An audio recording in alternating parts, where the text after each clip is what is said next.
After the questions have been written and the tests are built, the administrator's role shifts to managing the test. Managing tests is critical due to the impact it has on your end user's overall testing experience. We're going to introduce you to 5 essential tips for managing tests. Number 1. Resetting the exam. You will run into situations where users will need to access their test due to being kicked off the server, running out of time, or possibly an accidental submission. As an administrator, you can reset the user's exam. There are 3 options when resetting a test. You can delete the entire test attempt for the user. You can reset the attempt to allow the user to continue from the last place they left off. Or you can grant an additional attempt to the user if they have used all the attempts allowed to pass the test. Each solution is beneficial in various scenarios. Number 2. Modifying an exam. Test administrators can easily make modifications to an exam, but it's worth noting that the type of changes they make might result in a new version of the exam. Prior to any user attempts, administrators can edit the entire exam without triggering a new version.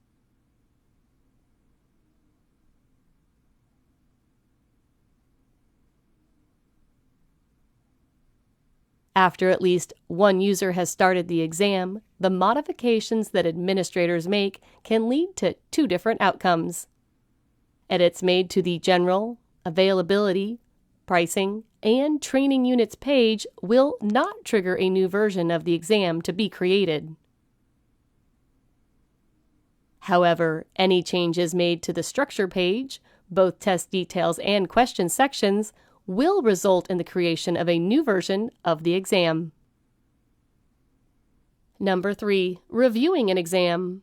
There is a value in periodically reviewing tests and test questions. For example, you might find the test no longer aligns to the content, or you find a noticeable trend around certain questions consistently being missed. Tests can easily be viewed by selecting the Print option in the drop-down. You can also review individual results. The Review Tests page provides you with basic data around the user attempts and scores. View Results takes you to additional information around the exam attempt.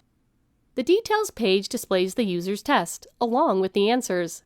This is a helpful resource if the test has a bank of questions that it randomly pulls from, and you need to view the questions that were assigned. Number 4. Grading essay questions. Tests that contain certain essay questions, also referred to as free-form questions, must have at least one identified test grader. Tests are in pending grade status until the assigned grader reviews the essay question and assigns points. Graders can only access tests that they have been named the grader.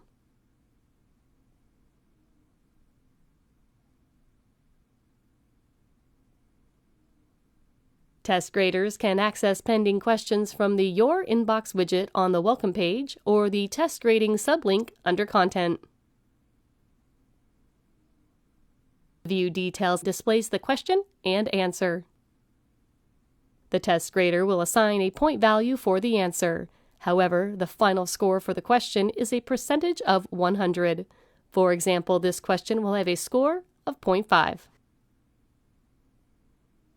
Number 5. Running reports. Administrators that are assigned the appropriate permissions can access report data exclusively around tests. The data assists administrators in making various decisions around questions, answers, and overall exams. The Test Analysis Report summarizes test result data based on the filters and parameters selected.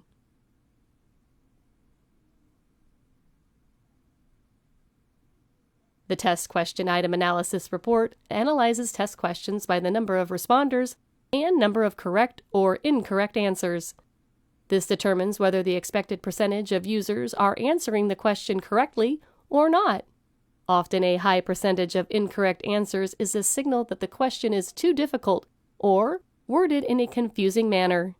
Conversely, a high percentage of correct answers may indicate that a question is too easy.